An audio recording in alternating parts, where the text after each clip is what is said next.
वक्त हुआ हमारे आज के हॉट इशू का, जो है महंगाई और बेरोज़गारी का इलाज दुनिया ने क्या निकाला। ये हम इस पे पूरा एक सेगमेंट अपने प्रोग्राम का इसलिए कर रहे हैं कि पिछले वीक हमने जब एडिटोरियल किया उस बात पे कि पाकिस्तान के नौजवान कहाँ पे ऑनलाइन जॉब्स ढूंढ सकते हैं और उन्हें क्या क्या करना चाहिए, कौन कौन सी उन्हें इंटरनेट स्किल्स सीखनी चाहिए, आईटी स्किल्स सीखनी चाहिए कि वो अपने लिए घर बैठे रोज़गार कमा सकें, अच्छे पैसे कमा सकें, सेल्फ एम्प्लॉयड हो सकें। तो उसका में बहुत अच्छा रिस्पांस आया और लोगों ने हमसे ये कहा कि मज़ीद ऐसे प्रोग्राम करें। इस टीवी चैनल पे हर वक्त सियासत चलती है, लेकिन मुल्क के नौजवान जो इस मुल्क का 64% हिस्सा हैं, उनके बारे में, उनकी रहनुमाई के लिए कोई टीवी चैनल्स और उनके जो मेन स्ट्रीम प्रोग्राम्स हैं वो कुछ बात नहीं करते। तो हमने इसलिए आज फिर इस पे पूरा एक सेगमेंट रखा है मज़ीद, और इस पे हम बात करेंगे कि महंगाई और बेरोज़गारी जो पाकिस्तान का इस वक्त सबसे बड़ा मसला है और पाकिस्तान के नौजवानों का, उसके लिए दुनिया ने क्या किया। मैं आपको दिखाता हूँ कि एक चीज़ होती है अर्बन फार्मिंग, और अर्बन फार्मिंग में क्यूबा जो है और श्रीलंका भी हमारे रीजन का, ये दुनिया में सबसे आगे हैं। शहरों में बहुत सारे ऐसी जगह होती हैं, ये आप जो अपनी स्क्रीन पे देख रहे हैं ये क्यूबा के मनाजर हैं। शहरों के अंदर खाली ज़मीनों पे उन्होंने सब्जियां उगाई हैं, वो फ्रूट उगाते हैं और वो टनल फार्मिंग करते हैं, और इसमें वो नौजवानों को कुछ रकबा उस शहर के अंदर वो लीज पे देते हैं, उनको गाइड करते हैं, उनको ट्रेन करते हैं, और इस तरह वो नौजवान जो हैं वो सब्जियां उगा के एक मार्केटिंग सिस्टम के ज़रिए उसको बेचा जाता है पूरे शहर को। ताज़ा अच्छी ऑर्गेनिक सब्ज़ी भी सप्लाई होती है और बच्चों के लिए, नौजवानों के लिए रोज़गार, एक इज़्ज़त वाला रोज़गार भी मुहैया किया जा सकता है। लेकिन इसमें एक फ़र्क है। ठहरे, पहले मैं आपको दिखाऊं कि जो वाइट हाउस है, अमेरिका के सदर की रहाइश, वहाँ भी यही काम हो रहा है। वहाँ भी वाइट हाउस के अंदर जितनी सब्जियाँ इस्तेमाल होती हैं वो वाइट हाउस के अंदर ही, उसके लॉन में ही उगाई जाती हैं, और वहाँ से ही तमाम मेहमानों के लिए और सदर और उसकी फैमिली के लिए जो खाने बनते हैं वो यही सब्जियाँ इस्तेमाल करते हैं। और दुनिया के बहुत सारे ममालिक में होता है, क्योंकि हमें अमेरिकी नकल करने की ज़्यादा आदत है, इसलिए मैंने अमेरिकी मिसाल भी दी है, क्योंकि क्यूबा का नाम सुन के तो हम शायद डर ही जाते हैं। लेकिन बताना ये था कि ये सब कुछ पाकिस्तान में हो सकता है और हो रहा है। उसकी मैं आपको अभी दिखाऊंगा कि इस्लामाबाद के शहर में ये कैसे हो रहा है। लेकिन इसमें एक और बात भी है कि पाकिस्तान में तो बहुत रकबा है इस तरह का, मोटरवेज़ और एक्सप्रेस हाईवेज़ और बहुत सारे दूसरे इलाके जो बंजर बियाबान हैं और जहाँ पाकिस्तान के करोड़ों बेरोज़गार नौजवानों को खपाया जा सकता है। लेकिन इस पर हम बात करेंगे। मैं ज्वाइन किया मोहम्मद नदीम इकबाल साहब ने, जो बानी चेयरमैन है ऑर्गेनिक पाकिस्तान के। नदीम साहब अस्सलाम वालेकुम। वालेकुम सलाम। आपको ये आपने एक प्रोजेक्ट इस पर शुरू किया जो मैंने अभी बात की है, और हमने देखा पिछले दिनों पाकिस्तान के बहुत सारे नौजवान डूब के मौत का शिकार हो गए उसमें समंदर में, क्योंकि वो 25-25 लाख रुपया खर्च करके तो यूरोप जाना चाहते थे, पाकिस्तान छोड़ के जाना चाहते थे। वजह यह है कि पाकिस्तान में महंगाई बहुत है और रोज़गार नहीं है, जिससे लोगों का गुजर बसर मुश्किल होता है। मुस्तकबिल बनाने के लिए वो बाहर भागते हैं। कैसे रोकें हम उनको, बताएं आप अपना, आपके जहन में जो आइडिया है। मैं हमेशा से एक चीज़ पे बिलीव करता हूँ कि Pakistan is a land of opportunities, और यहाँ पे हर 5वें-10वें किलोमीटर पे एक अपॉर्चुनिटी है जो अनटैप्ड है। और सिर्फ फ़र्क ये है कि हम इन नौजवानों को सवाए मायूसी के और कुछ दिखाते नहीं हैं। हमने कभी इनको कोई 25 लाख, 50 लाख, 32 लाख जो खर्च रहे हैं उसके इक्वलेंट क्या उनके लिए हमने कोई इक्वलेंट मौके दिखाने की कोशिश की? क्या कभी हमारे मीडिया ने ये कोशिश की, हुकूमत ने कोशिश की कि उनके लिए इंक्यूबेटर्स बनाए जाएं, उनको नई अपॉर्चुनिटीज़ दिखाई जाएं, उनको उसमें इन्वेस्ट करना सिखाया जाए? ये हमारे प्रोग्राम का मकसद यही है कि हुकूमत जो है, सूबाई भी, वफाकी, तमाम सूबाई हुकूमतें और वफाकी हुकूमत ये देखें और सोचे कि कितना पोटेंशियल बताएं है भी कि ये पोटेंशियल बहुत है। देखें जी, हमारी तो नहीं है खाली, नहीं, हमारी हुकूमतें जो है ना, उनकी फोकस जो है वो मैक्रो इंडिकेटर्स की तरफ होती है, मैक्रो इश्यूज के ऊपर, और माइक्रो हमेशा से इग्नोर्ड होते हैं। वेयर एज के अवाम के लिए micro is more important than the macro. मैं ये नहीं कह रहा कि उनकी तरफ नहीं होना चाहिए, लेकिन हुकूमतों को तवज्जो देनी चाहिए। अपॉर्चुनिटीज़ बहुत हैं। मिसाल के तौर पे आप अर्बन एग्रीकल्चर को ले लीजिए। दुनिया के अंदर जो वर्ल्ड लीडर है इसके अंदर वो क्यूबा है। क्यूबा की एग्जाम्पल देख लीजिए, जब उस पर एम्बार्गोज लग गए, खाने को उसके पास नहीं था, फ्यूल उसके पास नहीं था, तो उसने क्या किया? अर्बन एग्रीकल्चर को अपनाया।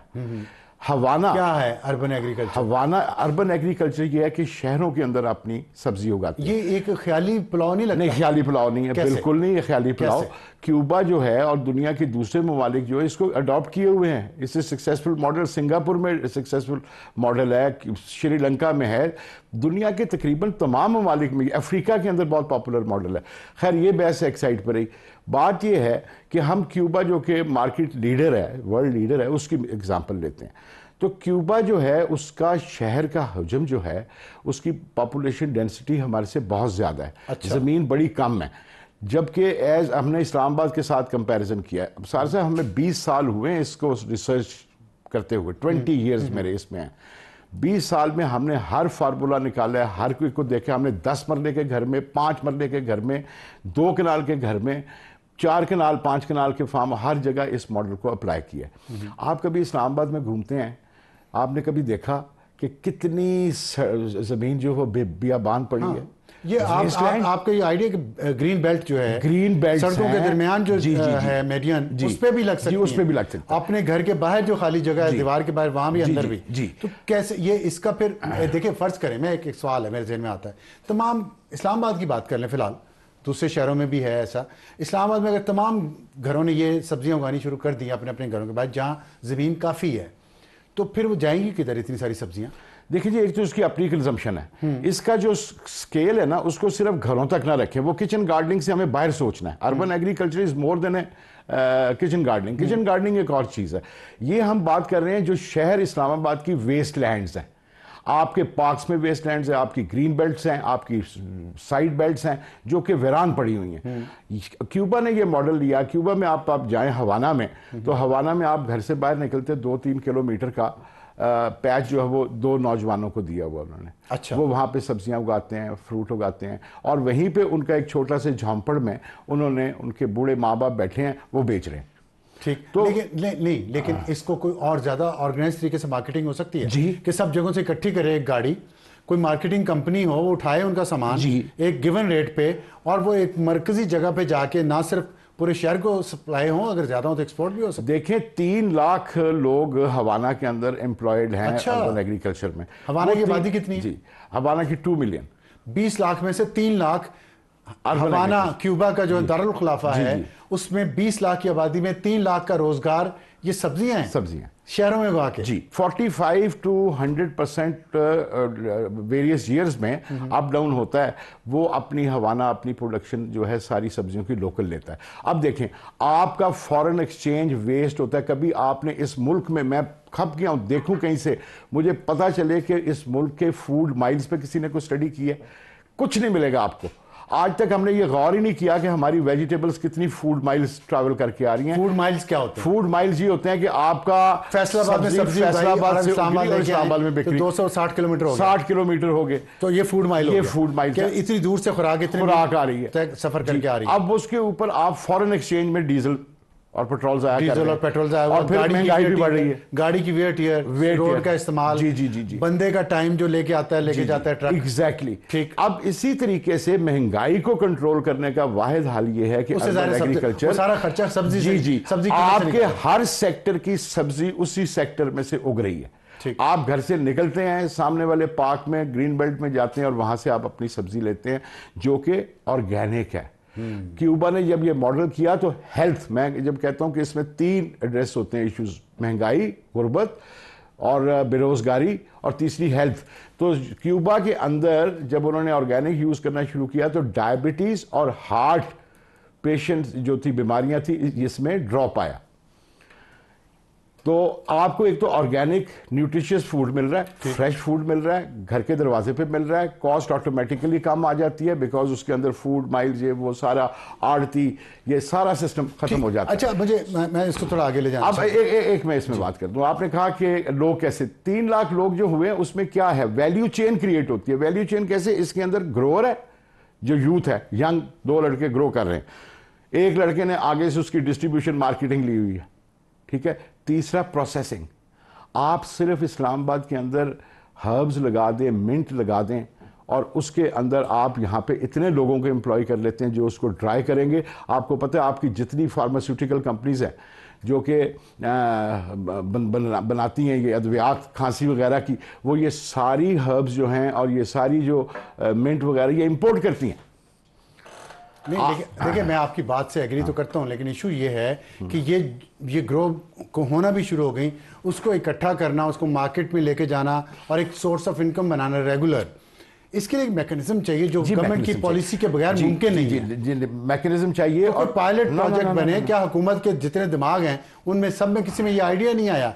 इसकी क्या वजह हो सकती है कि आपको ये आइडिया है और कुछ आपको ये बताता हूँ, मुझे बैठे 20 साल हो गए इस आइडिया को प्रमोट करते, कई हुकूमतें आई, कई हुकूमतें चली गई। मसला ये है कि हमारी हुकूमत, हमारा जो सिस्टम है वो सिस्टम आउट ऑफ बॉक्स सोचते ही नहीं है, वो सिस्टम थ्योरेटिकल सोचता है। ठीक है, उस सिस्टम का फोकस का सारे का सारा जो है वो मैक्रो इश्यूज की तरफ है, माइक्रो की तरफ है नहीं है। इस सिस्टम के जो डिसीजन मेकर्स हैं, इस सिस्टम के अंदर जो एग्रीकल्चर में लोग हैं, उन्होंने कभी गमले में पौधा नहीं लगाया और वो आपकी पॉलिसीज बना रहे हैं। जिस शख्स ने इतवार बाजार से शॉपिंग नहीं की सब्जी की, उसको क्या पता है कि सब्जी की महंगाई क्या चीज है? तो ये एक आपके सिस्टम का प्रॉब्लम है। बासी साहब कल आए थे, कह रहे आलू 150 किलो तो ना खाएं, 150 रुपए किलो क्यों ना खाएं? वो देखो वो कहते हैं मोटा करता है आलू। अच्छा अब आप मुझे ये बताएं, आप ये तो एक बात होगी ना अर्बन की, मैंने सुना है, आपसे सुना है कि आप जो आपके पास ये आइडिया भी है और उसकी मुझे वजह बताएं, बेशक नाम ना लें लेकिन वजह बताएं कि मोटरवेज जो हैं बस पेशावर से चलती है इस्लामाबाद, लाहौर, फैसलाबाद और मियाँ चन्नू और फिर खानेवाल और उसके बाद कराची तक वो जा रही है। उसके दोनों तरफ जगह हैं, बहुत सारी लाखों एकड़ ज़मीन बनती है, रेलवे की ज़मीन है, एक्सप्रेस वेज हैं, हाईवेज हैं।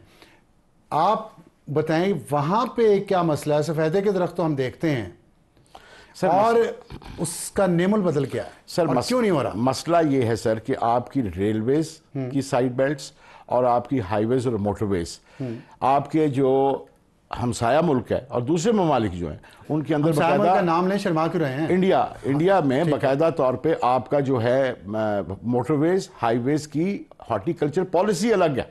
अच्छा जी, इंडिया में उनकी आप गूगल पे जाएं, हॉर्टिकल्चर पॉलिसी निकालें, कर रहे हैं इंडिया में ये सब। जी वहां पे पॉलिसी है, कौन सा दरख्त कहां लगाना है, कौन सा चीज को कहां लगाना है, this is a policy written down. अच्छा ठीक है। हमारे यहाँ क्यों लगती है सवाए सफेदे के? मैंने खुद 3 दफा अटेम्प्ट की रिप्लेस किया जाए यहाँ पे। एक दफा NARC में जब मैं एडवाइजर था तो हमने ₹2 का पौधा ऑफर किया। इसलिए किस चीज का पौधा? फ्रूट का। किस फ्रूट का? हर इलाके, सिट्रस का, अमरूद का, जामुन का, हर किस्म का फ्रूट उसके इलाके, जैसे इलाका बदलते जाएगा फ्रूट ट्रीज बदलते जाएंगे और वो फ्रूट ग्रो होगा जिसको आप इकट्ठा करें, बेचें या एक्सपोर्ट करें। लेकिन उन्होंने सफेदे के दरख्त सर, इसलिए सफेदे के दरख्त के हमारे फार्मूले में जब आप ये लगाते हैं तो ये फसलें आती हैं ट्रीज लगाने के 5-5 साल बाद। यहाँ पे ट्रांसफर्स होती हैं 2 साल और 3 साल के लिए। उधर फसल वो चाहिए होती है जो 2-3 साल में पैसे दे जाए। गुड, फसल तो नहीं है, ब्यूरोक्रेट्स का माल बनता है। तो नदीम इकबाल साहब बहुत शुक्रिया हमसे बात करने का। तो जैसा कि आपने सुना कि सफ़ेदे के दरख्त तक तब्दील नहीं किए जा रहे, मोटरवेज के किनारे जो लाखों एकड़ बनता है कि फ्रूट के ट्रीज वहाँ लगा दिए जाएं, जो एक मुस्तकिल सोर्स ऑफ इनकम है। क्योंकि ब्यूरोक्रेट्स की जो अपॉइंटमेंट होती है इदारों के सरबराहों के तौर पे, वो 2 या 3 साल के लिए होती है और 2 या 3 साल में कौन सा दरख्त आपको मुनाफा दे सकता है, सफ़ेदे का या किन्नू का? इस पर सोचिएगा ज़रा। और ये भी सोचिएगा कि इतनी ज़मीन इस्लामाबाद में, लाहौर में, कराची, कोयटा, पेशावर, तमाम बड़े शहरों में बहुत ज़मीन है, उस पर अगर हम सब्जियां उगाएं और उसकी एक मार्केटिंग सिस्टम बना दें तो रोज़गार मिलेगा नौजवानों को, महंगाई कम होगी, सेहत बेहतर होगी ऑर्गेनिक सब्जियों से, और गुर्बत ख़त्म होगी। 4 फ़ायदे सिर्फ इस काम से हैं सब्जियों पे। वज़ीर आज़म साहब और तमाम वज़राए आला साहब और साहिबा सोचें इस पर और इस पर काम करें। वक्त तो एक ब्रेक का, ब्रेक के बाद वापस आएंगे तो हमारा आज का एडिटोरियल, कराची में बच्चे की मौत, मैन होल का ढक्कन नहीं था, वो गिर के जाम बहक हो गया, जिम्मेदार कौन? एक छोटे से ब्रेक के बाद। और आज का हमारा एडिटोरियल एक बहुत अहम और एक गमगीन इशू पे है कि कराची में 2 बच्चे गटर में गिर गए। एक बच्चे को बचा लिया गया, लेकिन बदकिस्मती से दूसरा बच्चा जिसकी उम्र 8 साल के करीब है वो जाम बहक हो गया। और इसकी वजह ये हुई मौत की कि गटर का ढकना मौजूद नहीं था। घर का ढकना किसी ने चुरा लिया था। और वहाँ के जो मेयर हैं कराची के मुर्तज़ा वहाब, जिनका ताल्लुक़ पाकिस्तान पीपल्स पार्टी से, और बहुत अच्छा काम कर रहे हैं, पिछले कुछ सालों से हम उन्हें देख रहे हैं, काफ़ी एक्टिव भी हैं, लेकिन उन्होंने ये कहा है कि ढक्कनों की गुमशदगी जो है वो नशेई अफराद करते हैं। इसलिए अपेरेंटली उनका मतलब था कि हमारा इसमें कोई कसूर नहीं है, उन नशे अफराद का कसूर है। लेकिन जो टाउन चेयरमैन है वहाँ के गौहर खट्टक, उनके मुताबिक मैन होल पर ढक्कन लगाना वाटर कॉरपोरेशन का काम था, जो कि जाहिर है सिटी गवर्नमेंट के अंडर आती है। और कहते उन्होंने कहा कि वो हमें भी ढक्कन नहीं देती, ना खुद लगाती है। तो एक ही जवाब आता है वाटर कॉरपोरेशन की तरफ से कि बजट नहीं है। तो बजट किधर गया? कराची पूरा इतना बड़ा शहर है, इतना उसका रेवेन्यू है, इतने वहाँ पे लोग रहते हैं। पाकिस्तान का सबसे बड़ा शहर, ना सिर्फ पाकिस्तान का, दुनिया के 5 या 6 बड़े शहरों में एक कराची है। और उसमें अगर ये हालात हैं कि पिछले साल 1 दर्जन से ज़्यादा बच्चे या लोग, बड़े भी और छोटे भी, इस तरह के गटर में या नालों में गिरने से मर गए, तो आप सोचें कि पाकिस्तान के क्या हालात हैं और हम किस तरफ इस मुल्क को ले जा रहे हैं। और इसकी वजह यह है कि हम आउट ऑफ द बॉक्स सोचते नहीं हैं, out of the box solution नहीं निकालते। जो लोहे का ढक्कन है वो चुराया जाएगा क्योंकि उसकी थोड़ी बहुत कीमत मार्केट में मिलती है, उसका अल्टरनेटिव पूरी दुनिया ने निकाल लिया है। और वो ये है कि लोहे का ढक्कन नहीं बनाते, बल्कि वो वेस्ट मटेरियल का ढक्कन बनाए जाते हैं अब गटर के, जो कि प्लास्टिक या थिक रबड़ जिसे आप कहते हैं, जिसकी कोई कीमत नहीं मिलती, लेकिन वो काम लोहे के ढक्कन जैसा ही करते हैं। इसके बाद अगर क्या हम ये चीज़ अडॉप्ट नहीं कर सकते? क्या कोई ये पहिया दोबारा ईजाद करना पड़ेगा, या इसके लिए स्पेस टेक्नोलॉजी की ज़रूरत है? किसी चीज़ की ज़रूरत नहीं है, सिर्फ नीयत की ज़रूरत है और ईमानदारी की ज़रूरत है। इस काम में भी कि शहरों में सब्जियां उगाई जाएं, मोटरवेज़ के किनारे फलों के दरख्त लगाए जाएं और गटर के ढक्कन जो हैं वे से बनाए जाएं। नीयत, खलूस, ईमानदारी, सिर्फ, और कुछ नहीं। कर दें